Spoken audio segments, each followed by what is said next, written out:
It's your boy, O'Neil Watson here, your host, and welcome to the show, the VPI Spotlight. I am so honored and so grateful for this afternoon and for you to take in the time that I could come into your living room, wherever in the world you are today. Welcome to the show.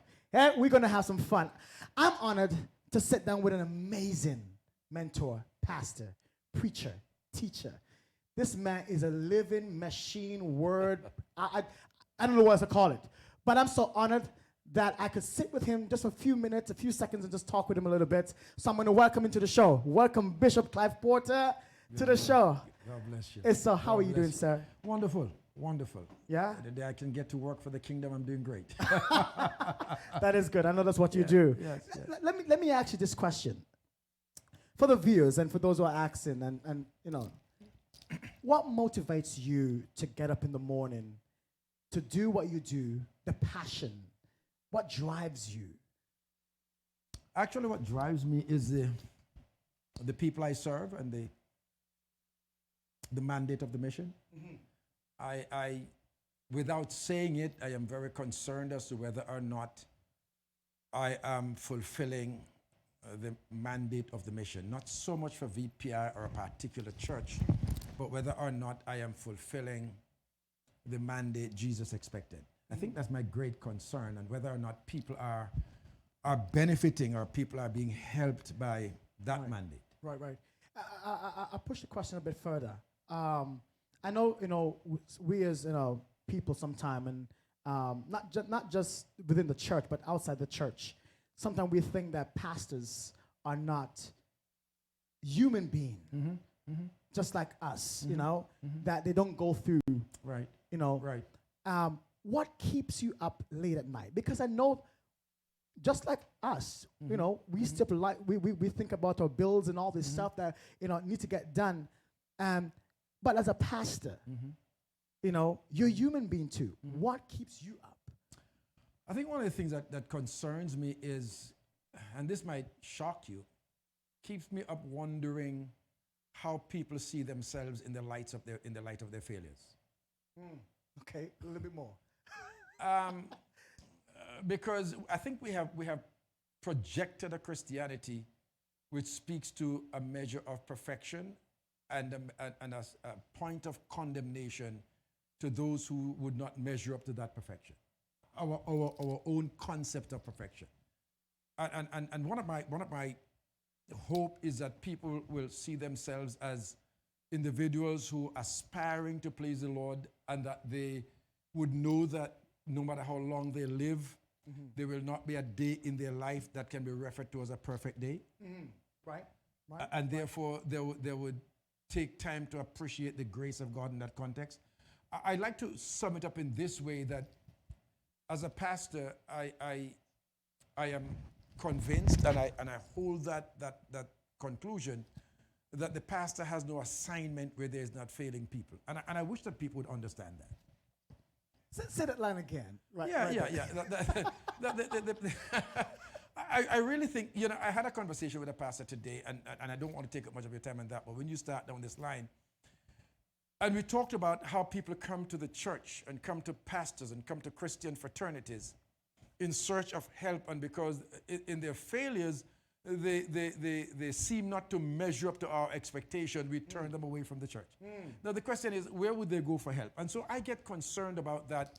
Not that I condone people's behavior in sin, but that the fact that folks understand that we all are all people living failing lives, and how do we see ourselves in the light of our failures? We need to view ourselves in the light of God's grace and not so much in the light of our failures. Man, you're such a shepherd. I'm trying. You are such I'm trying. This is what you call a pastor. I'm trying. And so this brings me to the real conversation really I want to talk about. This coming weekend, this Sunday, in Victoryplace International, is a very special weekend. Correct. And we're having something coming up called Tehillah Sunday. And Tehillah Sunday is about lifting hands, praising God. It's a full-on praise and worship Sunday, a musical, dance, drama that's happening. And it's a powerful Sunday you don't want to miss. You don't want to miss this Sunday coming on Victory Place, on the social media platform, YouTube channel, and Facebook. So it's Tehillah Sunday. And guess what? It's an oldies Sunday. Woo! I love it. It's an oldies Sunday. So we're going back to basic where we're going some old chorus, some old school hymns. And listen, the hymns never die. I know you're a hymn person. Oh, absolutely. Absolutely. I know you love the hymns. Oh, Lord. Yeah. I'm ready to go now. All right. So we're going there this Sunday, Sunday morning at 9 a.m. At VPI. But in the afternoon at 5 p.m., and this is where I want to talk to you a little bit, we call it Let's Talk, the Giving Mandate. The Giving Mandate. And I love this because for a few reasons, but we talk about finances. We talk about giving. We talk about why we should give and, finances of the church and in your own personal life. Why should you give? Why? You have all these questions. But I like this because we're not just telling you to give. We're not just telling you to sow. We're not just telling you to pour up. But you're putting scriptures to it.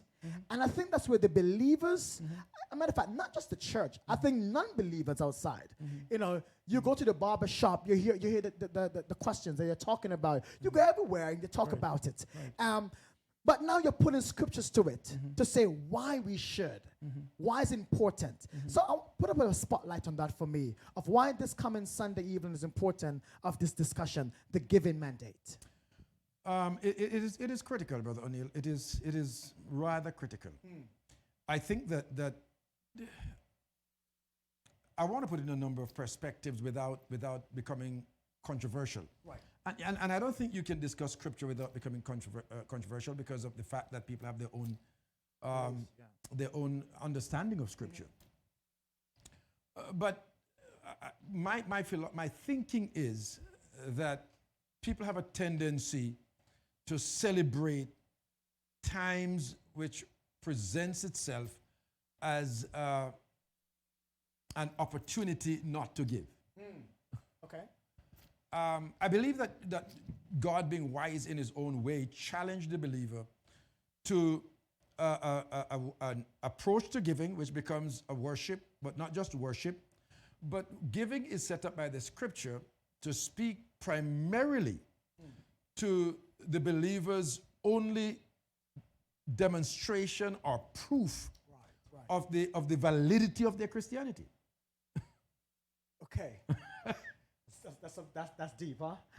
I want, and why I say we'll go controversial is because there are some people who, and there are others within the speaking, settings, which develop their own thoughts to it and misrepresent scripture, and we prophesy and we do all that is not necessary. Right. All the gimmicks are not necessary. Go ahead, sir. And I'll talk about that another time, and I'll talk about talking with any of the folks who think they're experts on the gimmicks. But when we come to the scriptural mandate of giving, it represents the primary and quite possibly the sole demonstration of the believer's validity of his Christianity. After all, none of what we have called Christianity would have come into bearing without giving. Somebody says you could have the entire Bible. If you have the entire Bible without John 3:16, it's not a Bible. But if you have John 3:16 without the Bible, it's the Bible. Right. For God so loved the world that he gave his only begotten Son. So all that we have, all that we celebrate today, and all that we use to become famous, hinged on one thing: giving. Wow. Okay? So it's a good time to talk about the giving mandate, because there's no time that the person should seek to prove the validity of their Christianity as when they are challenged with little. I'm hearing you. Yeah. And one of my friends and I, who are going to be joining me on the stage, two of my closest friends, Bishop Heron and Bishop Ruddock, good. We tapped into that, and we are going to really enjoy that discussion. One of the things you'll hear us talk about Sunday evening, and I hope to whet your appetite with that, is the Shunammite woman. Okay. And one of the things about the Shunammite woman was that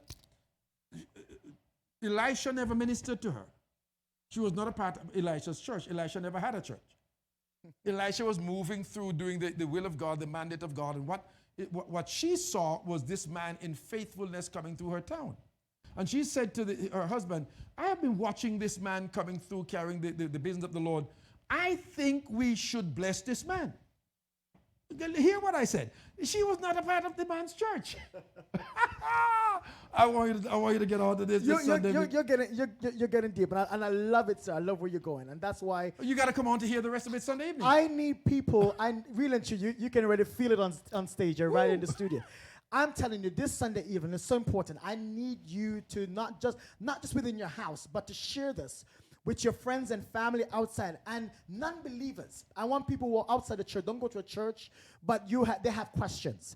And this is what I want you to do too. On your social platform and that same night too, while it's happening, we'll be having people taking your questions. So if you have questions that you have that you want to get answered to, put those questions in privately or publicly, whichever you want. You can do that. You can call the church office also too and get those questions in. It's important that this Sunday evening at 5 p.m. that you log on to this. I want everybody to tap into this because as you can see the passion, you can hear it. It's mandatory. It's this season. It's now. Yeah. You know what I'm saying? It's now and we're thinking, and we know things are happening. I mean, people are suffering. We get it. But you said something earlier. You're putting scriptures toward that, and it's important. So I want you to come on and take part in this Sunday evening. And your two friends, Pastor Bishop Ruddock, Bishop Clinton Ruddock, and Bishop Wontworth Heron. And the name of their churches? Bishop Ruddock is a senior pastor of New Life Fellowship Center. New Life, okay. Orleans.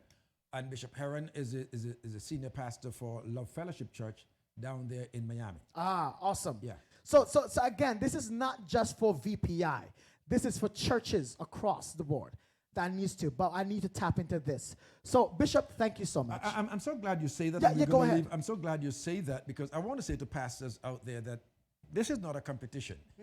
It's really a cooperation. It's a coming together. There you go. Okay. You go. And if you log on to this and get your members, partners, whatever you call them, to log on, they're going to learn something because I believe that the way we handle giving in the church today, we have really denigrated the grace of God, and we need to do right by the grace of God by teaching right and by acting right as it relates to the assignment given to us to see the mandate go forward, and the mandate cannot move without giving. It's powerful. Well, there you have it.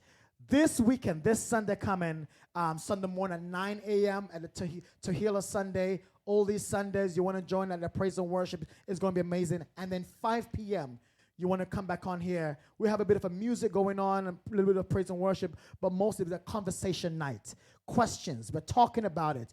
Answers, that you need answers. Why you give. Why is it important to give? So this Sunday coming, I am so pumped and so grateful. I am so ready, and I'm grateful for you, and for you and your family. First Lady Porter, amazing. So thank you so much. VPI Spotlight, the new edition. We thank you for joining us today. See you next time here. It's your boy O'Neill. I'm out.